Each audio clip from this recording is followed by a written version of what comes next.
Hi everybody, I think you can hear me well. La session sera en anglais, so the session will be in English. It's the only one of the colloque because we have some English speaker here for the panel. So we will talk about the French offshore wind auctions attractiveness, which is a topic right now, and we're going to put things into perspective. First with the UK session, and we'll have a second session talking about Denmark right after. So it will be around 45 minutes for each session, and because we are the last one, we will have a little bit of time. But first of all, we'll start with a quick introduction, from Bloomberg that will present us the impact of the auction schemes on the long-term trends for offshore wind. Kajsa, if you want. Thanks a lot. Today, I'm going to try to answer 3 key questions for the offshore wind industry. Why subsidies matter, how auction design impacts installations, and what the future for offshore wind could look like. To answer the first question, I want to show you our installation forecast. Between the years of 2035 and 2040, we expect annual additions to hit an average of 19 gigawatts just here in Europe. What you see on the screen here is BloombergNEF's offshore wind installation forecast outside of mainland China, and each color represents a market. Despite recent industry troubles and cost inflation, this is a positive growth story. So why all these recent negative news? Here you see the exact same installation forecast, but colored by dominant market revenue strategy rather than by market. We have colored markets where projects tend to rely on government-backed contracts or where the government has announced that those will be available in the future in green.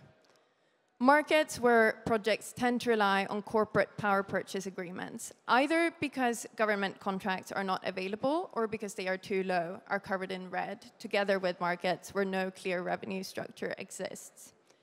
This capacity has a much higher risk of never coming online.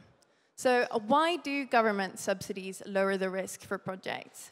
Not only do they de-risk future revenue streams, they also actually lower the costs. To the left here, you see how much debt we expect a merchant and a government-backed project in Germany to be able to secure. The government-backed project is seen as less risky and is therefore able to secure a higher portion of debt. Debt, in turn, is cheaper than equity, and we estimate that a project could lower its weighted average cost of capital by 240 basis points in this case. Offshore wind is a capital-intensive industry, and any change in cost of capital will have an outsized effect on the levelized cost of electricity. In this scenario, our analysis shows that the levelized cost of electricity could be lowered by almost a fifth, simply by relying on government-backed contracts. I want to take you through a real-life example of how government subsidies impact developers' strategies. We have looked at some key auction terms across major offshore wind markets, and if we start by looking at whether the government offers revenue support or not, there is a trend. Germany, the Netherlands, and Denmark all used to offer tenders without any revenue contracts attached to them. A little less than a year ago, a tender in Denmark ended without a single bid. Since then, a Dutch tender has been postponed, and earlier this summer, a tender in Germany also closed without receiving a single bid. As cost inflation has forced developers to decrease their expansion ambitions, subsidy-free markets were the first ones to go. This answers my first question. Subsidies are an efficient mechanism in lowering costs and securing revenues, helping long-term build-out of offshore wind. If we turn to look at auction design for a second, we don't have to go very far for a real-world example. A month ago, a tender here in France proved that the trend of failed auctions has expanded from relating to just subsidies to covering all different auction terms. Developers are now looking at this entire table before they choose to place a bid. The use of non-price criteria to determine auction winners risk increasing project costs. Longer revenue contracts protect projects from the low prices on the power market. Indexation protects them from cost inflation. And grid connection costs tend to make up around a fifth of project capex. So who pays for them makes a big difference. Lastly, developers are also looking at the experience of a market. And over the past couple of months, we have seen several failed tenders in nascent markets with little or no experience of building offshore wind. I want to stay at France for a second here. Our analysis shows that one of the factors that led developers to stay away from this tender was probably the weak indexation mechanism. And by indexation mechanism, I mean how the tariff evolves over time and how it is protected against inflation. In the UK, projects are fully indexed to consumer price index. And in Ireland, they're only indexed 30% after commissioning. Here in France, that same number is 20%. We took the current indexation mechanisms and applied them to 3 theoretical projects awarded in 2016. And 10 years later, the UK project would have increased its tariff by 36% in nominal terms, while the France project has only increased by 9%. To show you another example of how auction design impacts developer strategies, we can turn to the UK, where they recently increased the contract term from 15 to 20 years. Our analysis suggests that this could have lowered the lifetime average revenues of a project by 22%. By assuming the most recent CFD level and using BloombergNEF's forecast for offshore wind realized power prices, we see that by protecting the projects for another 5 years from the low prices we expect to see on the power market in the 2040s, they can actually, it makes a really big difference to the business case. So as I've shown you, different designs lead to vastly different outcomes. And right now, developers are eyeing all of these terms and conditions carefully before placing a bid. Lastly, I just want to say a quick word about the future. And I don't have a crystal ball, but by analyzing recent trends, I've tried to come as close as possible. And if we look at this slide again, you see that long-term, we do expect the offshore wind industry to grow. But there is a lot of risk in this forecast. We have already started to see some of the colors changing, with the Netherlands and Denmark moving back to subsidies, effectively going from the green here up, or from the red to the green, sorry. And how these colors change in the future will impact the pace of the build-out of offshore wind. Curious to hear what the panelists have to say. Thank you very much.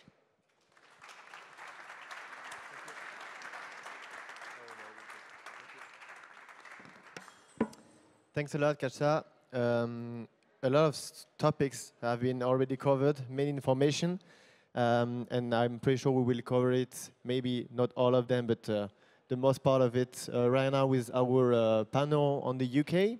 I want to start with you, Luc.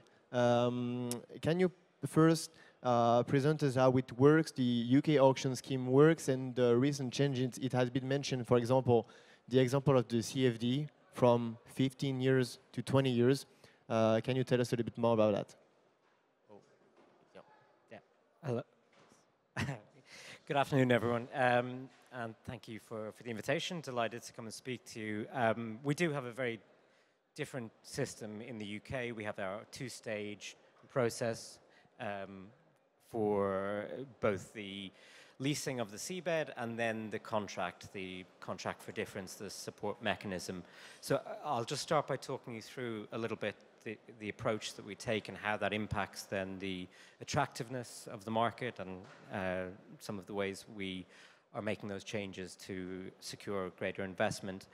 So in the UK, the Crown Estate has full ownership of the seabed. They identify zones for leasing, and that's awarded through a competitive tender process. That uses a price auction with an ascending clock. In previous years, we've seen some capping of those auction fees, but increasingly they're just open to pure market dynamics. The other innovation that we've seen is an earlier requirement as part of leasing to make commitment to supply chain development and other socio-economic impacts. I think with that approach, where a developer secures exclusive use of a seabed zone, it does create obligations and commitments, but opportunities as well. So a developer has a lot more flexibility to design their project, the technology solutions, and do the engagement with supply chains over a longer period to build up confidence in their ability to execute and deliver the project.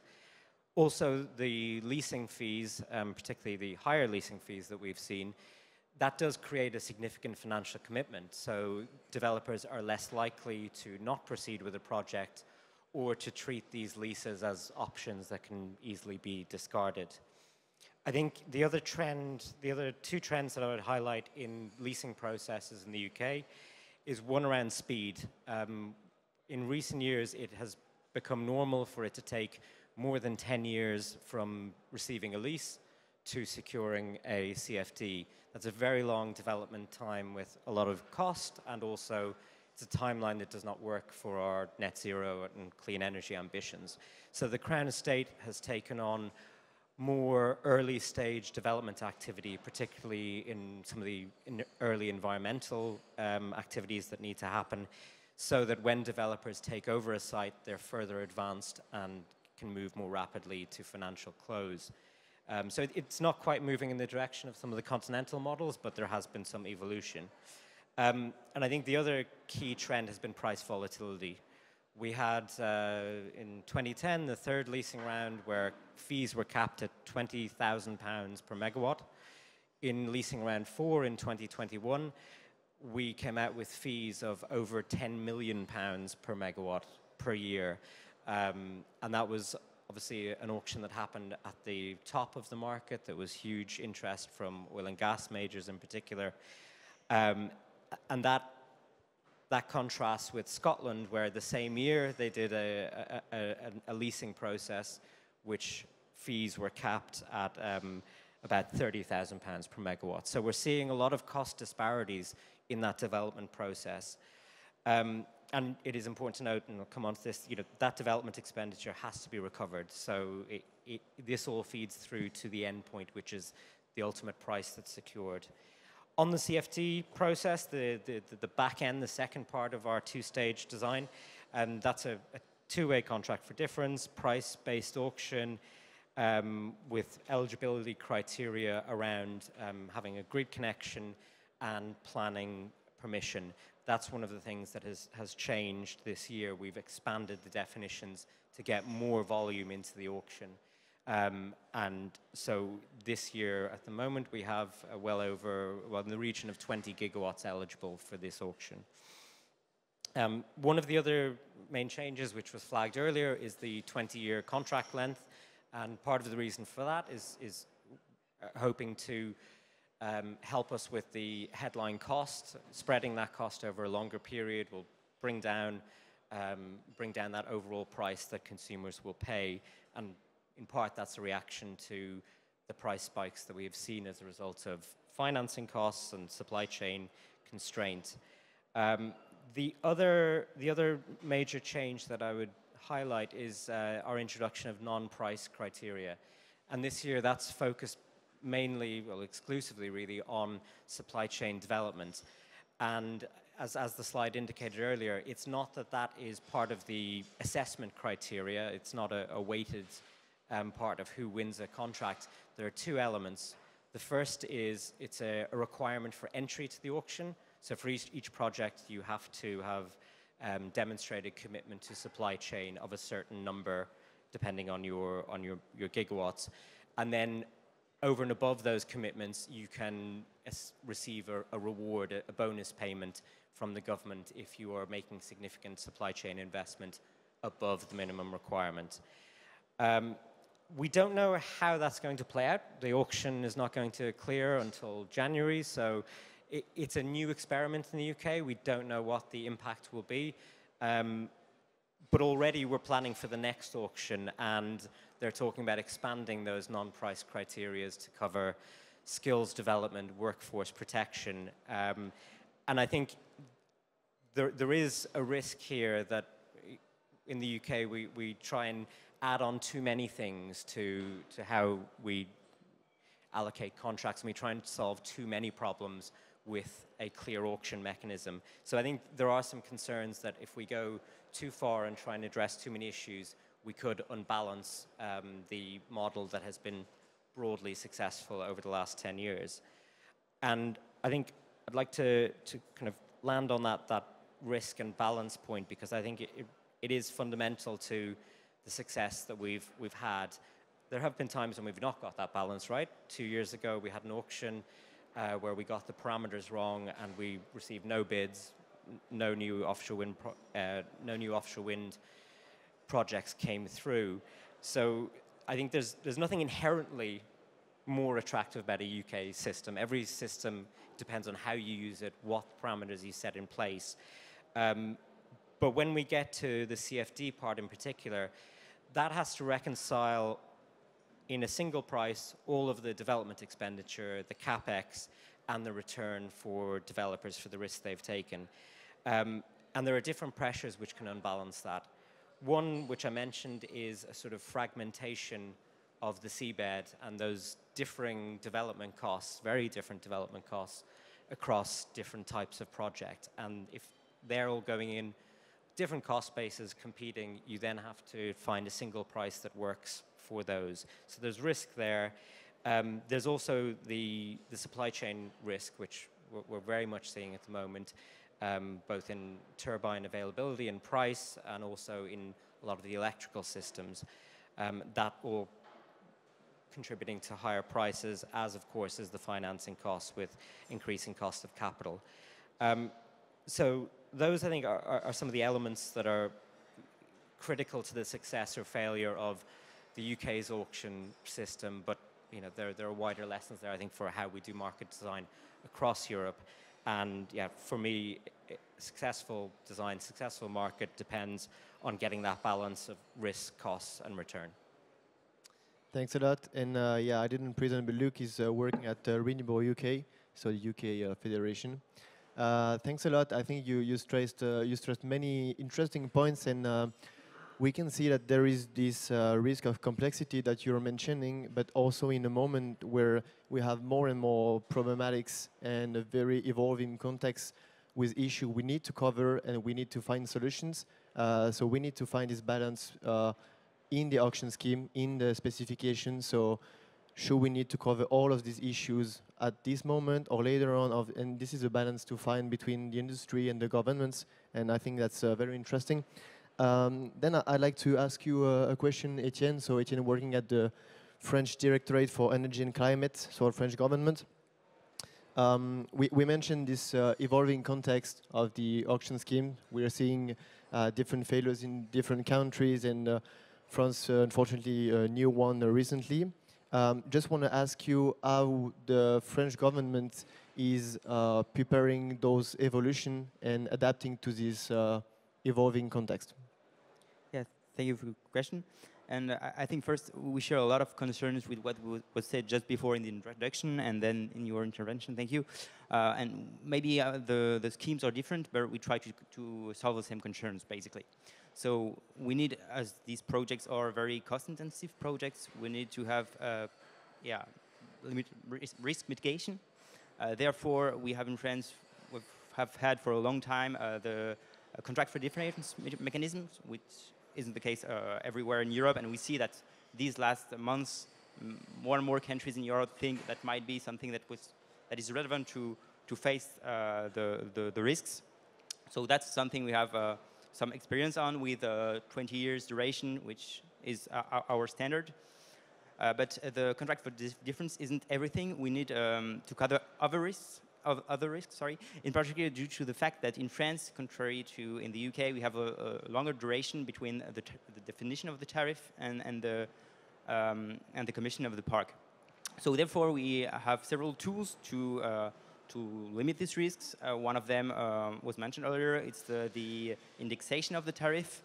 So we have a double mechanism. So it's not it's first an indexation between the award and the end of the conception of the park, and then we have another indexation mechanisms which take into account the operational costs and only covers part of the tariff, since most of the investment is already done. So we think that's one tool that's very important to make sure the project can be done and allow the developer to submit a bid. But there are also other tools to limit the risks. Another tool which is used in France which has been used for the last tenders is the environmental and technical studies. As you said, in the UK, you moved to doing that by the state before the bids. So that's what we do too, with technical studies and 2-year environmental studies. And we provide all these data to the candidates so that they have as much information as possible when they have to define their bid.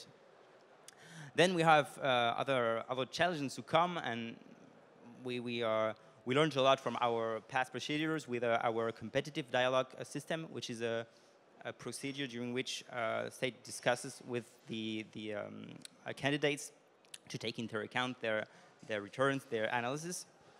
But what we need to is some kind of upscaling and visibility in the long term, which helps investments. And that's the reason why we conducted in 2023 and 24 a big debate on all French maritime seabeds to define the future zones for offshore wind.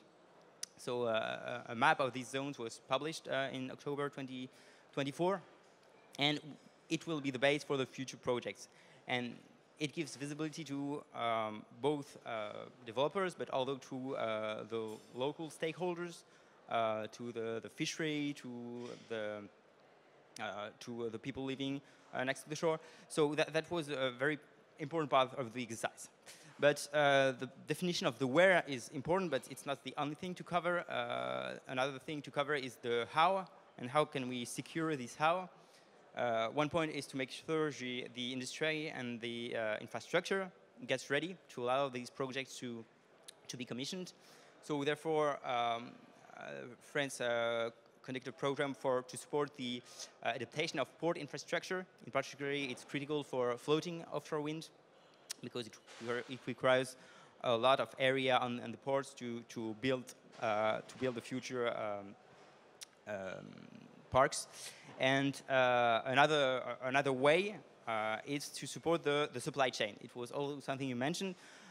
In that purpose, we worked in the past months on designing a new criteria to ensure that some of the components, some of the key components of the future parks will be built in another country than the dominant one. And so that's something that is allowed by the new Net Zero Industry Act, which was published by the French European Commission. And so we intend to have an ambitious declination of these criteria, also to try to secure this other important part in the development. So, yeah, I think that these were the key points that we have and we still have to cover now. As I said, a specific point is the duration between the award and the commission of the park, and therefore we have to find the good balance between giving a strong incentive for the developer to have the project work and do not have too much risk, for instance, by financial exposition, which could lead some actors not to submit bids. Yeah, thank you. Yeah, I think your last word is very interesting because indeed we need to find the best way to mitigate the risk between developers, industry, and government. But the thing which is maybe more difficult in France right now is the timing we are on, because we are at a very critical moment where we need to find those solutions to mitigate the risk, but we need to do it quick because we need to award quick and to commission quick. So this is why we are in a very critical moment. And talking about priorities and critical moments, I wanted to ask you a question, Marc. So you're working at Ocean Winds, so candidates for the last tenders, and you also have wind farms in France commissioned and more in development. According to you, and from an international developer point of view, what are, not only for the French, but also for the French auction system, the priorities for the evolutions in this very critical moment where we need to change things fast, but all together to mitigate the risk? The purpose is really that. Thank you, Matteo. Good afternoon, everyone, and thank you for the invitation. I think it's very important that we share with other countries the way we do things, the way we design auctions, the way we organize the market. And there have been constant evolution, and I think it's important to adapt to this evolution. And I think the French authorities, administration, has been able to do it in the past. I would like to start with the AO3 Dunkerque project and AO4 basically Normandy project. We had at that time 8 pre-qualified bidders, 8 bid for AO3, 6 pre-qualified bidders for AO4, 5 bids. So it was a very attractive market, and this was the result of many things, and we would like to insist on some of them. The first one is the indexation, which has been mentioned, and which is an historical, basically, advantage and interest of the French market, which maybe today is not enough, as it has been explained earlier on. And also the way the French administration has been able to adapt itself. I would like to mention 2 quickly, which are, one of them is coming from the ESOC law, which is the fact that to reduce the timing, now we just have one basically jurisdiction who is going to judge the contestation and the fact when there is a claim against an authorization, the State Council, before it was both the Cour administrative d'appel in the first instance and then the State Council. So this was a very good adaptation coming from the learning from the past. The second thing is the variable characteristics, which are now in the permit, in the authorization. You can design your wind farm, but keep some flexibility, which was not the case before.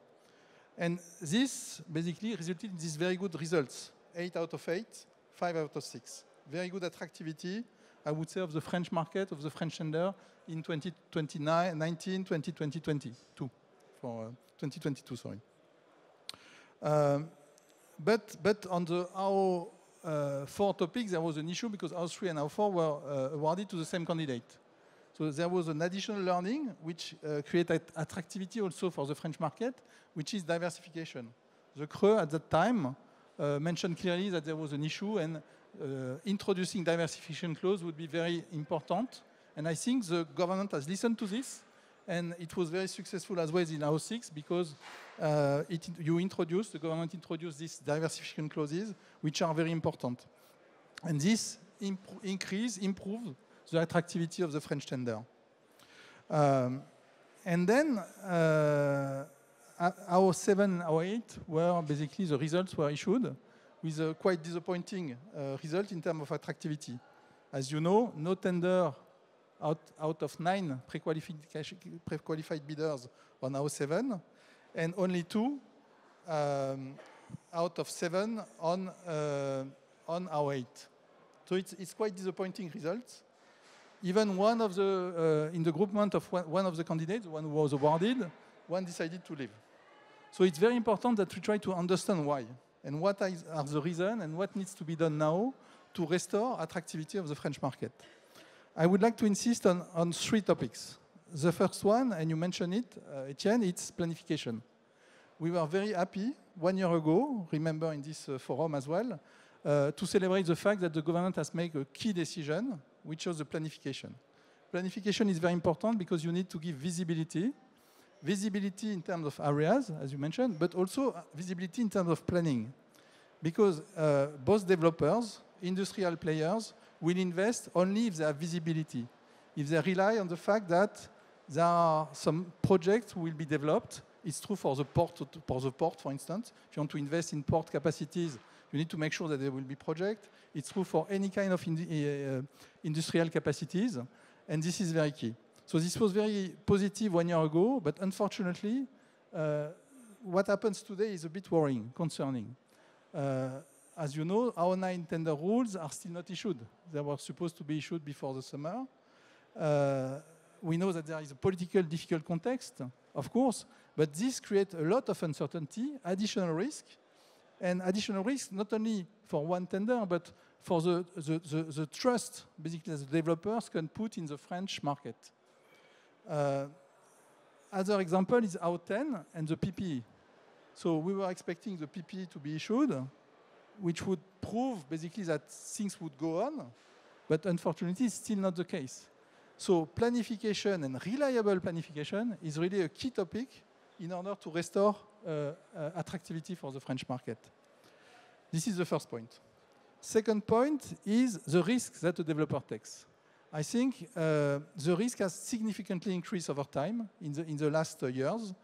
You've heard about projects being cancelled by a lot of very good and very reliable players. Because the market conditions are different, the risk is assessed differently. So now the risk that a project faces difficulties is considered as much higher than it was before. In particular, of course, for floating, but not only. And this is what explains the poor result. And the risk is not only linked to the fact that the developer will invest during many years, tens of millions to develop the project, but in France, one of the characteristics is the level of guarantee that a developer should put in place. For our 8, it's more than 700 million euros.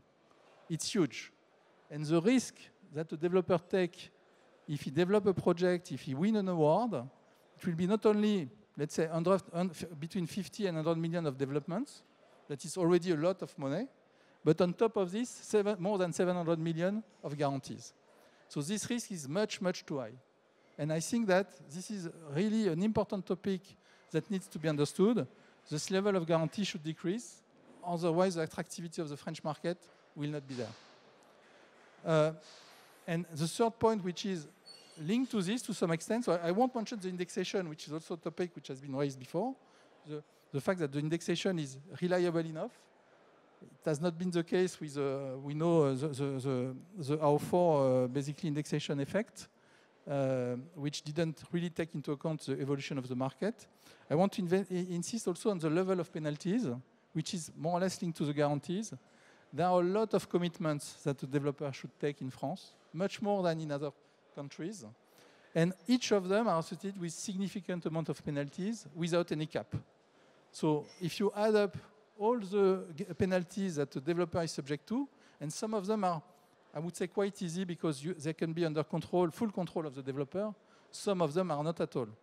You mentioned the NZDA, for instance, the fact that a turbine manufacturer will source most of these components outside of China is totally outside of the control of the developer, totally outside of the control. And this creates a lot of risk for a developer. And all these penalties, without any cap, is also, with the level of guarantee that we provide, is really a key issue, I think. And my main message is this should be taken into account in the future auctions, including R9, if you really want to restore attractivity of the French market. Thank you, Marc. Thanks for the insight. So reliable planification, reduce the guarantees and also the penalties. That's what we can understand from your point of view. Pierre, so you're working at Natural Power. We, for the moment, didn't mention a lot the non-price criteria. It's been mentioned in the introduction. Can you tell us more about the link that could exist between, for example, the level of guarantees that has been mentioned by Marc and some non-price criteria, for example, the robustness? Can you tell us more about it? I think it's exactly the issue when you are trying to mixing up robustness on one end and non-price criteria, which by far are a bit exogenous and out of your control.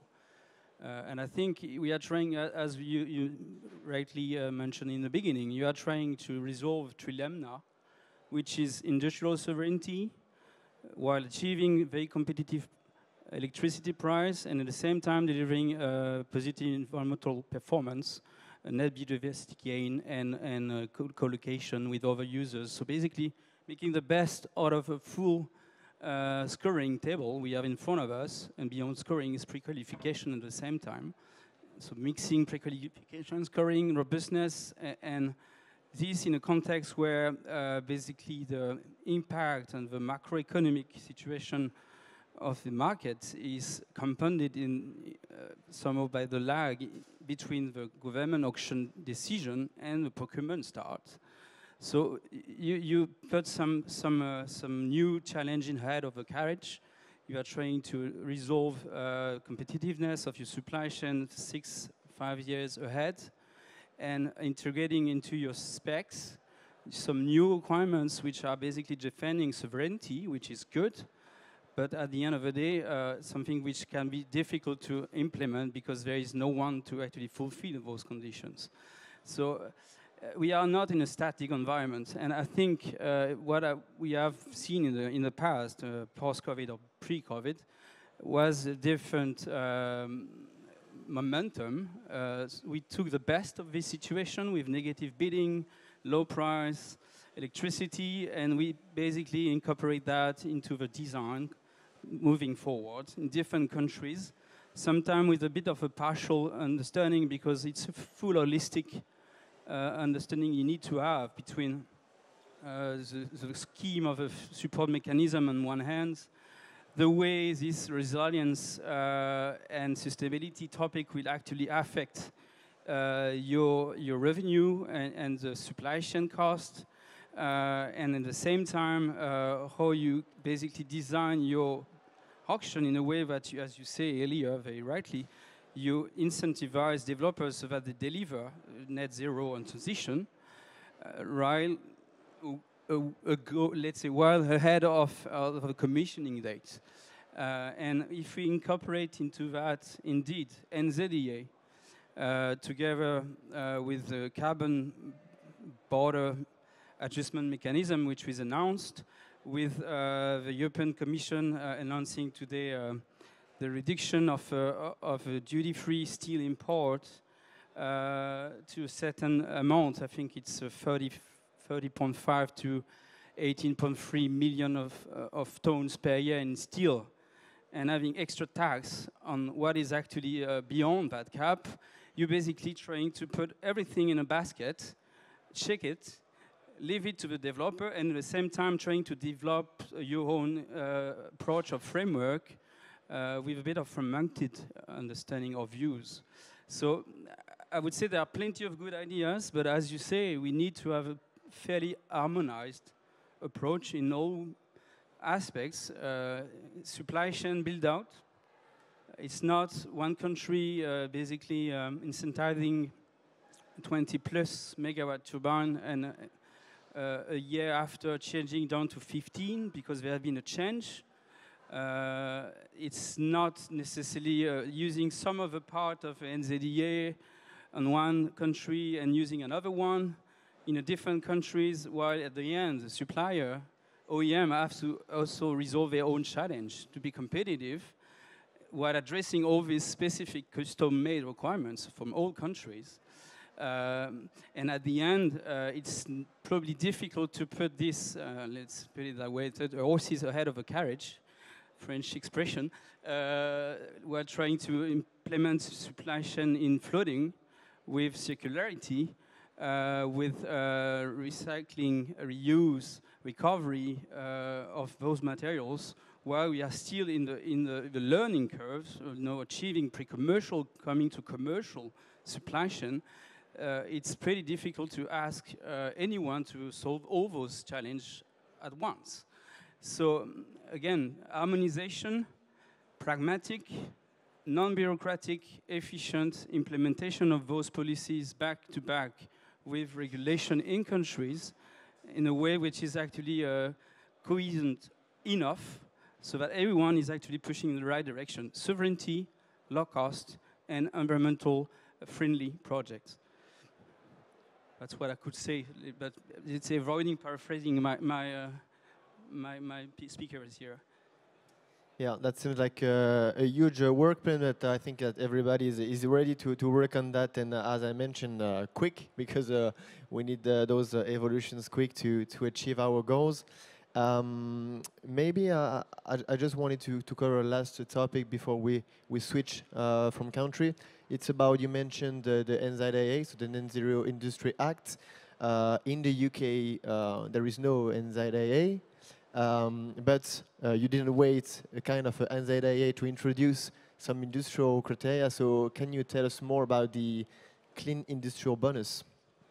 Yes, so the Clean Industry Bonus, as I mentioned, it's trying to create space within our CFD mechanism to maintain the competitive nature of projects coming in, bidding against each other, but ensuring that all those projects are A, committed to supply chain development, and B, providing financial incentive for projects to help us invest in new supply chain development and not be financially at a disadvantage.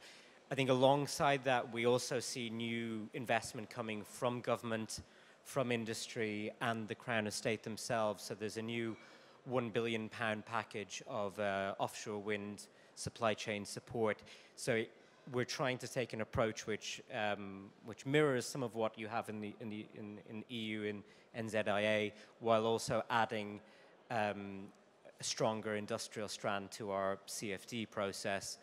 But I think, as I said earlier, we don't know how that's going to play out yet. And I think in the context of the really challenging environment for developers and the failure of a number of auctions, I think we all need to make sure that those auction processes are really focusing on the fundamentals as well, because if we don't get projects, we won't be developing supply chains.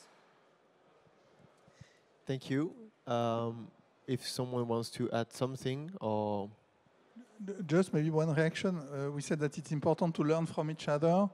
I think what is very positive, seems to be very positive in the UK, that on this topic, it seems to be more a bonus that you give in order to increase than a penalty, which I find it very attractive, because it's really positive way to approach this topic of trying to develop the industrial landscape, increase the industrial capacities of our countries. And this is probably something we need to think about in France as well. thank you. We'll continue to learn from each other in the next session. So thanks to the four of you. I think that deserves a round of applause for the first session. And I invite the next panelist to come and the previous one to leave. Thanks.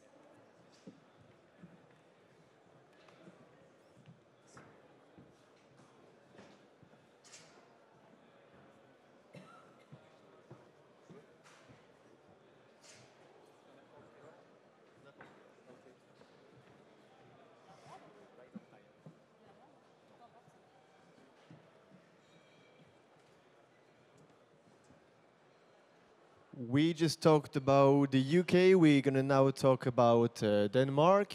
So I should have done that at the first session, but I will present the panelist story for the four previous one. So from right to left, we have Alexandre Frémaux working at the Wind Europe. He's an offshore analyst. We have Frederik Thure from the Danish embassy in France. Elsa Merckel from the Commission de régulation de l'énergie, the French regulator. And Emmanuel Rollin from Iberdrola France. So already thanks to the four of you for being here. I want to start with you, Frederik. The Danish offshore auction scheme is working slightly different from the French one. Could you tell us more about it, and especially about the one-stop shop? Yes, yes, I can certainly do that. Well, first of all, thank you. First of all, thank you for the invitation. I'm very happy to be here today. I think it's, before we start talking a bit about this, it's important to put things a bit into a French-Danish context, because actually earlier this year we had a royal state visit to France, and this was in line with the fact that we have a lot of intensified French and Danish collaboration. And during that visit, we had some collaboration agreements signed between France and Denmark, notably within the areas of offshore and district heating. So it means that now we're going to have a large collaboration between French and Danish authorities, and that's obviously between specialists. But I think it's really cool that we also have this collaboration between the whole market players, all the people that are present here today. I think it's important to have this knowledge sharing as well. To answer your question, one-stop shop. One of the main characteristics of the Danish offshore story is really the one-stop shop. I think it's one of the most important things that explains how it works in Denmark. And obviously, when you engage with an offshore project, it's a huge endeavor. The need for a pragmatic approach, I think, because there's so many actors and so many processes. So if we can streamline some of the processes, if we can make them more efficient, then obviously we need to go for that. And I think it's important to emphasize that in Denmark we have a political culture where we have a lot of broad political agreements, and we have a lot of long-term planning, which is obviously a good thing when you talk about the planning of the energy sector. It means that we have an increase in stability and an investor confidence. And in Denmark, the Danish Energy Agency, which really is a major player in the Danish energy sector, has the mandate to issue 3 key permits. And that's the permission for preliminary investigations, the license to construct energy installations, and the license to produce electricity. And as such, this concept of the one-stop shop is not really defined in the law, but it's actually an administrative setup which is based on a lot of historical experiences with all of the oil and gas production that we've had in the North Sea over many decades. So we try to learn from these lessons and try to apply them also to the offshore processes.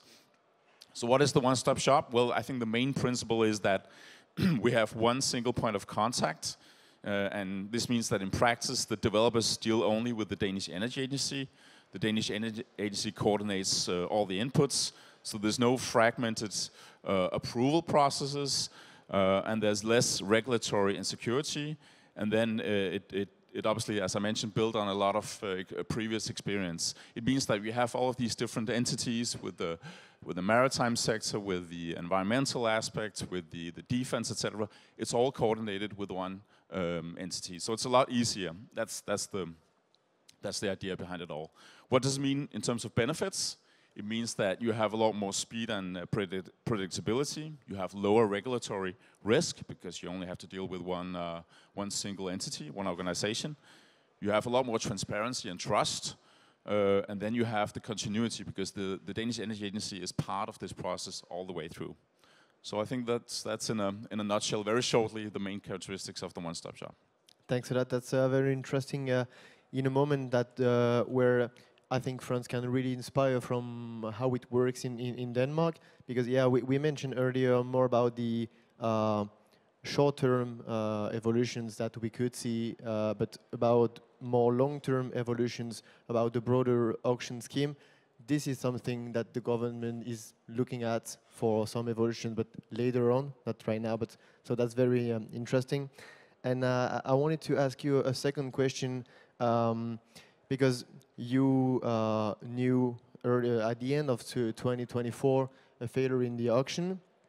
And I have to admit that we admire the way Denmark reacted to this by contacting the candidates and trying to understand what happened, to modify it and to relaunch a new type of auction scheme. And in this new type of auction scheme, there is the CFD that appears in Denmark. So can you tell us more about it, how it happened? Yeah, just very briefly. I mean, obviously we need to put this into a historical context, I think, because largely it's been a continuous building of a lot of offshore wind farms. So it's quite largely been a success. But obviously there are a few bumps along the way. I guess it's in every country's story when they make this green energy transition. Not everything is a success.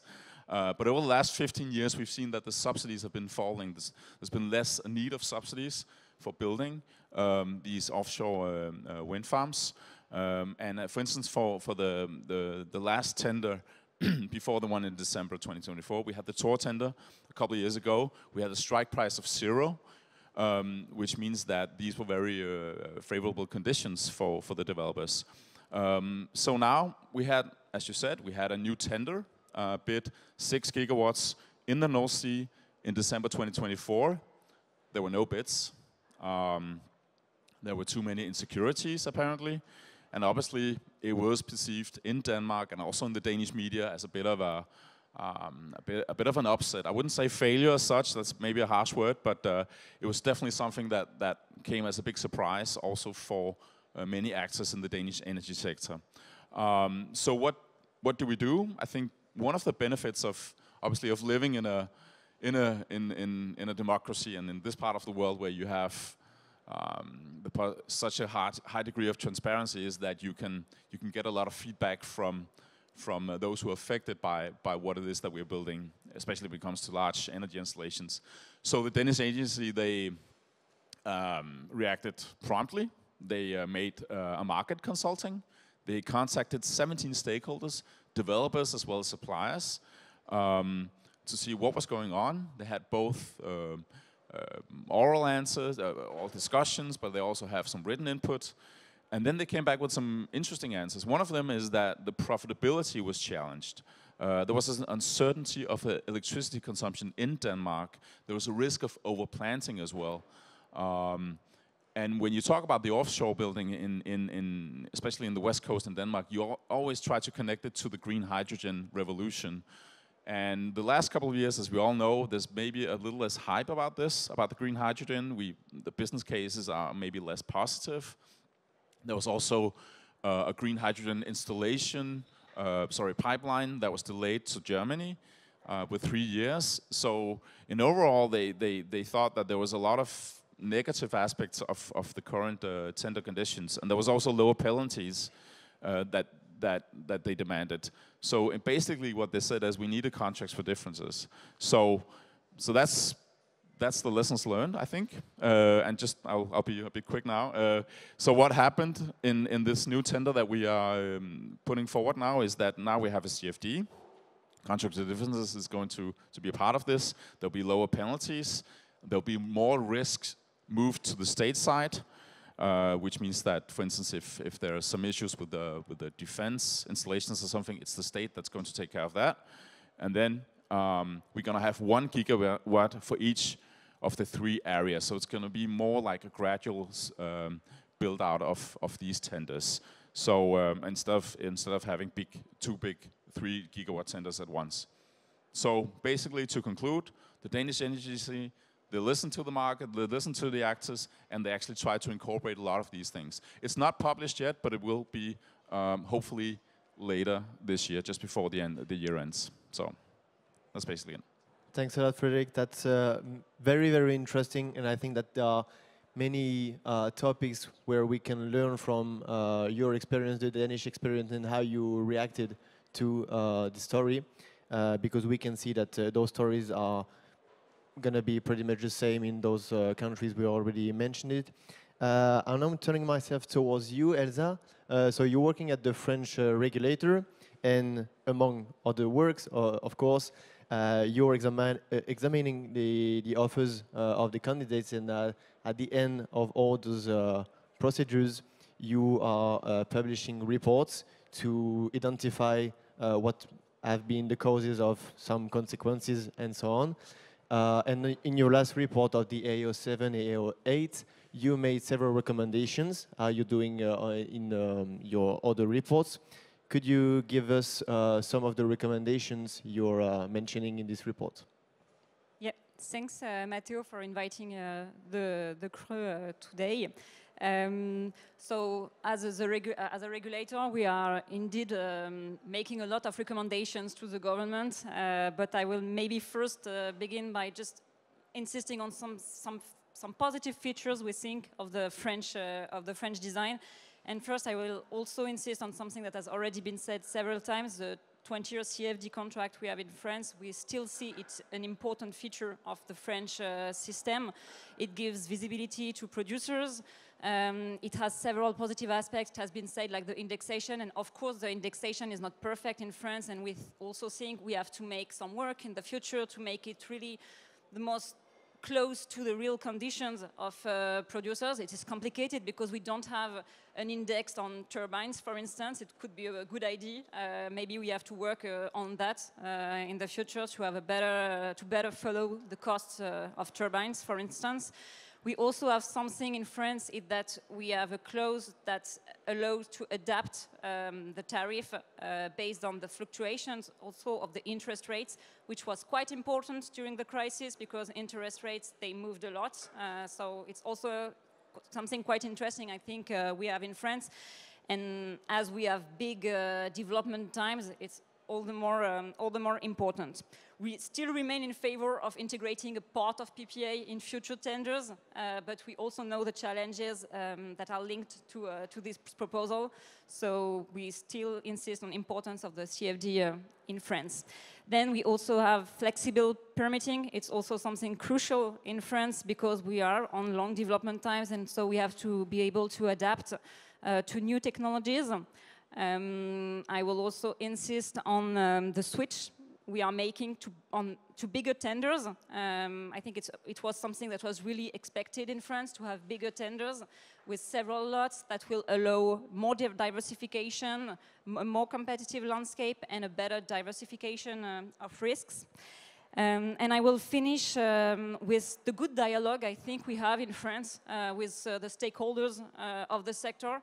Even if we think that it could be improved in the future, it could be simpler, it could be enlarged by switching to the historic competitive dialogue process to a public consultation process without pre-qualification, and that would be opened also to lenders, to turbine manufacturers. We think it could be very interesting for the future challenges we are facing. So that was for the several positive features we think are characterizing the French model. As you were saying, we also think that tenders must evolve in the future.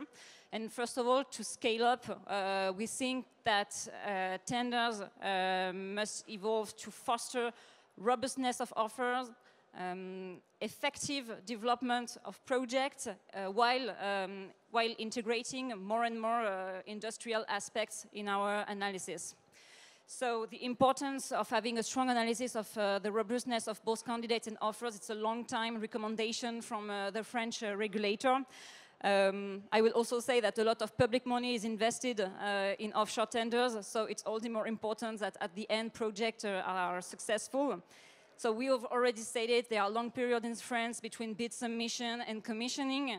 So of course there are candidates that are making hypotheses, and sometimes the hypothesis may be not enough prudent, let's say. For instance, on turbine sizes, on long-term market prices, it has a big impact on their bids. And penalties, they are already there to contribute to ensure that projects will be at the end commissioned. Yet we can't do anything just with penalties. I think it's Marc before who said that the level of penalties were too high. So we also have to insist on the ex-ante evaluation of offers. Therefore, we've recommended to raise the numbers of points that are dedicated to robustness analysis in the past. So there have already been some moves in AO8. So we were quite glad that the French minister followed us on that, and we are still expecting that the robustness criteria will still be reinforced in the final specifications for AO9. Regarding robustness, basically we have two main priorities within the CRE. First, the technological robustness, and it's especially an important topic regarding floating parks, because we have supplementary topic linked to the compatibility of turbines with floating platforms. What we think basically is that choices made by candidates must not be too risky, but we still think that candidates should keep some latitude to make their projects evolve in the future if there are some important technological changes.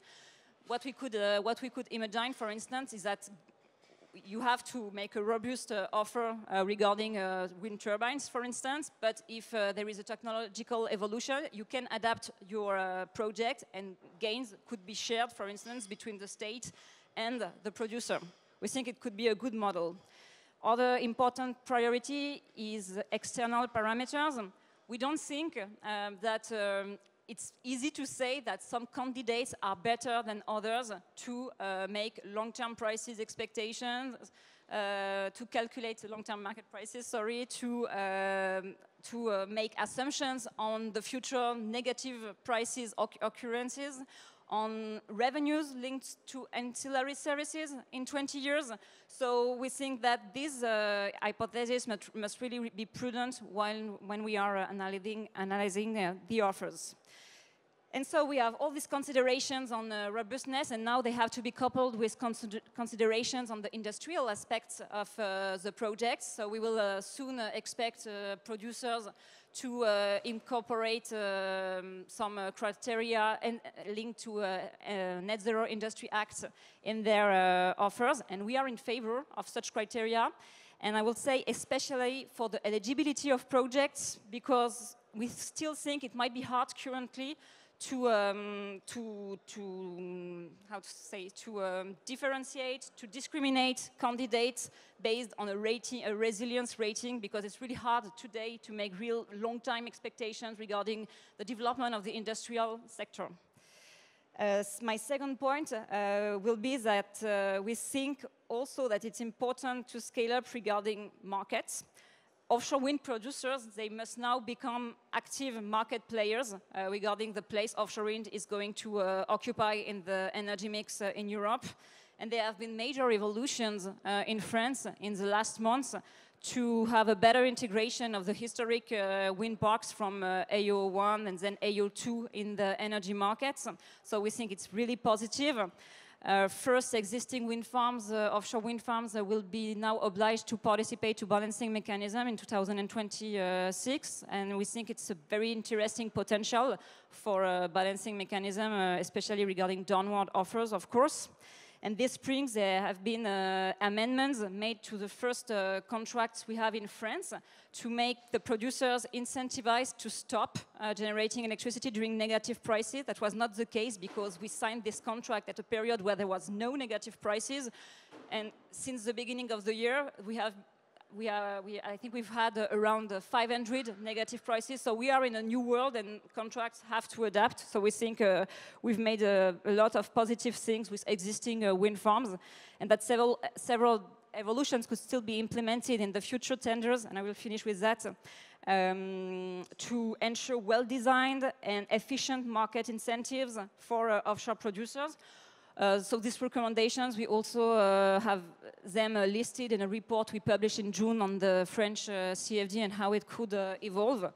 So first, I would say we think we could keep the main features of the French CFD for offshore wind regarding the fact that it's calculated on a monthly basis, the fact that it's a two-sided CFD based on spot prices, but that it could be improved by putting more incentives on producers to improve their, as much as possible, to improve the price capture by their wind farms. That's why we propose to introduce a bonus or a bonus-malus system in the future tenders to be able to improve, as I was saying, the capture price for the offshore producers. And we think it could be, we could have a very smooth implementation of such incentives in the tenders. And finally, regarding negative prices, it was an important topic in the past months. We wrote a paper on that end of last year with several recommendations. Several of them were followed for existing wind parks.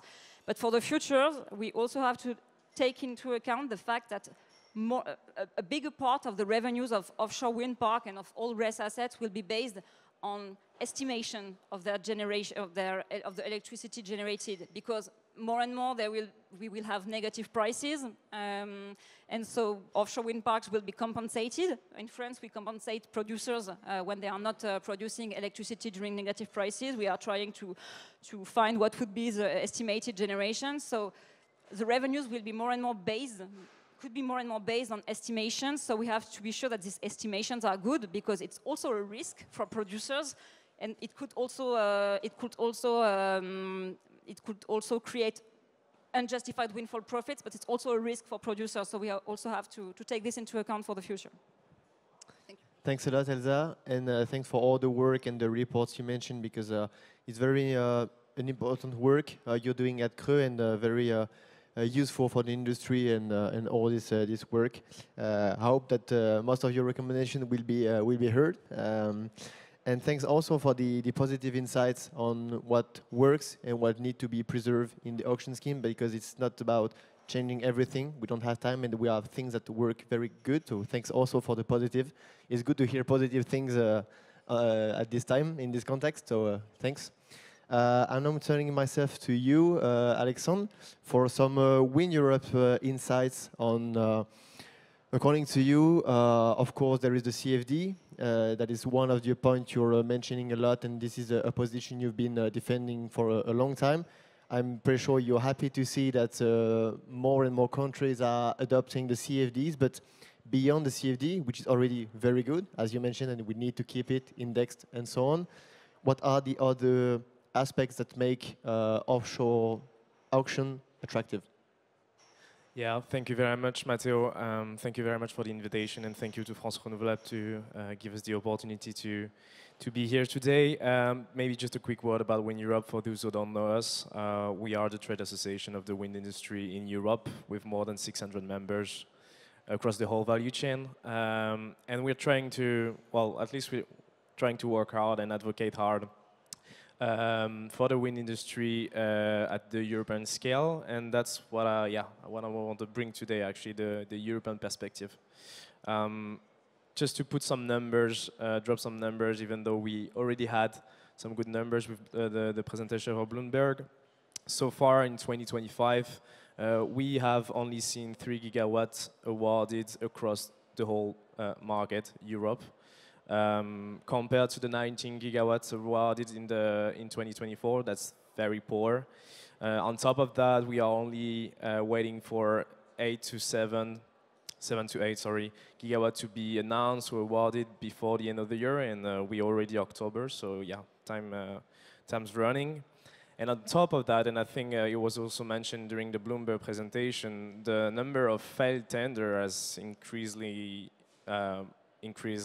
We're talking about 5 gigawatts of failed tender in 2025 across major markets like, of course, Germany, other markets like Lithuania a couple of weeks ago. We've seen postponement in Belgium, in the Netherlands. We've seen other failures in Denmark, unfortunately, in 2024. But I can also talk about the failed AR5 in 2023. So basically, my point here is that we are entering a new system where it's nothing uncommon to see failed tender in offshore wind. And I think that's just a reality check to tell the government that offshore wind is not easy to build.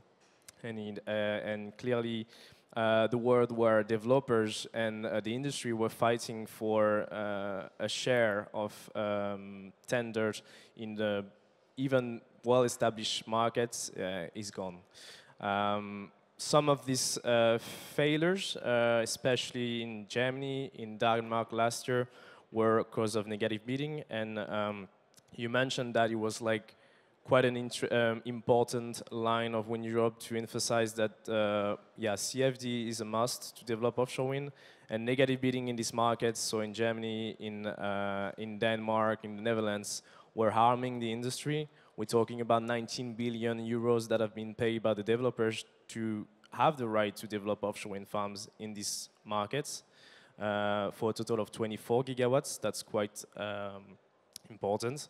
But again, it was not the only reasons we have seen these failures. And I was mentioning Lithuania, which has a good two-sided CFD. We've seen, obviously, in France, AO7, with as well a good two-sided CFD backed by the government. So I think there's more reasons of these failures, and lots of them have been mentioned by this panel as well, but also the panel on the UK.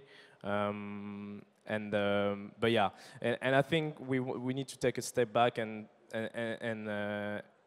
see these failures as opportunities. You mentioned it. I think we are pretty happy at Win Europe to see that more and more markets are turning to CFD. That's the first step.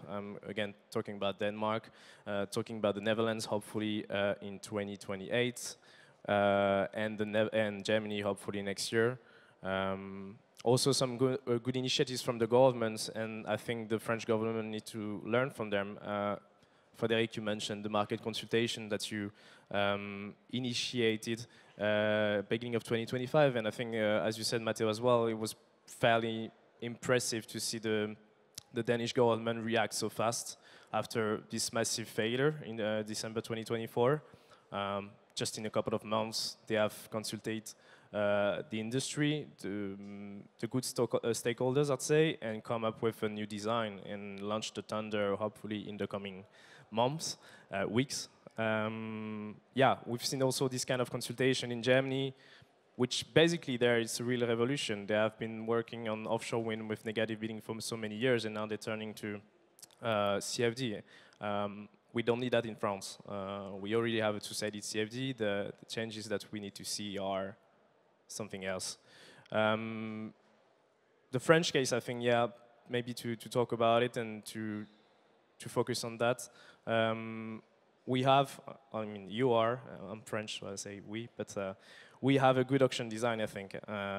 We have a centralized design with a good inflation-backed, although partial CFD. But clearly today it's not enough. The business case for offshore wind has become more difficult. And to quote one of my offshore wind colleagues, unfortunately, an awarded project is not a build project. A build project starts actually when we have an FID, so we should stop looking at awarded numbers and awarded volumes that we don't have actually, again, 3 gigawatt in 2025 only, but more like the FID numbers. And in order to get that, we need to ensure that the auction design are well designed, in order to focus on project deliverability, many issues here and to ensure that, but I think I want to just maybe finish on that and focus on one issue that I see in France, and that has been mentioned a couple of times in this session and the previous one, is the long development time. And I want to also drop one last number. We're talking about the development time in France of around 10 to 12 years, whereas in similar market like the Netherlands, Belgium, Germany, or even the UK, even though the system there is quite different from France, as it's a decentralized system, as Luc was explaining before. There we're talking about 4 years. So it's quite not the same, I'd say. And it's harming the business case for this French offshore wind project because they need to work on bids that will only become reality in 10 years. So yeah, really not helpful. And I think there's many things to take from the other countries. That's what we're trying to do at Wind Europe, to take the best practices in other markets like Denmark. I think it's a great example. And yeah, again, there's no magic stick. There's no perfect model. But at least let's find a balance between those designs. Thank you, Alexandre. And yeah, of course, I think that it has been mentioned also at the beginning by Frederik. At this time, we really need more than ever collaboration at the European level on this. I mean, it's win-win. We need projects. The industry needs projects. Governments need projects. We all need projects. So it's good that we work together. And I find it very positive to hear like the same things, let's say, from everybody in the panels. That it shows that we are going in the same direction, and it's good. Now it needs to be concrete and appears in the specification, the auction scheme, and so on. I will have a question for you, Emmanuel. So you're working at Iberdrola France. You have a wind farm commissioned in Saint-Brieuc. It has been awarded more than 10 years ago. Things have changed since then. A lot of things. We are actually currently in a political context, which is very not easy to navigate in this specific context that we need to navigate it. We don't have the choice. How can we do? What do we need to find back the attractiveness of the French offshore wind market? Okay, good afternoon, everybody, and thank you for the invitation. Thank you to France Renouvelable. We fully support the necessity of a deep change in the tendering rules. But before that, I would like to mention what I consider the main threat against offshore in France. It's the lack of a long-term view. So Marc mentioned the delay, the postponement of AO9 and AO10. I would like to go beyond that, because the ambition of France, it's a program of 25 years by 2050. The objective is to have 40 gigawatts installed, and it's an investment around 100 billion euros. So all the stakeholders have to work together. There's the state, the developers, the industry, manufacturing, installer, RTE, SMEs, etc., the banks, the ports. If you don't have coordination, if you don't have a very clear path, I'm afraid that we will not be able to reach these objectives. The issue we have in our sector, in the energy sector in general, is that the political timeline is very different to the timeline for energy. So this political instability we have currently is really a risk, and it's the best demonstration that we need a sort of inter-ministerial organization, stable and very powerful, to drive the development of our sector. So I had a very interesting discussion with Etienne Perrot just before this roundtable, and I was apologizing, knowing what was what my comment will be in this meeting room. The DGEC is not enough. The DGEC is quite stable, but not powerful enough. We need a structure that is above the political level for coordination and planning. And regarding tender rules, so most of the other countries, they made changes in tender rules, or they are in this process. And I believe it has been said that now it's time for France with the outcome of AO7 and AO8. It's very clear. I believe that the issue is older. You mentioned that what is important is FID. And for many years, we had no FID. We have no FID in France. So maybe it's an evidence that in the DNA of the tender rules, there is something that is not working for a long time. No?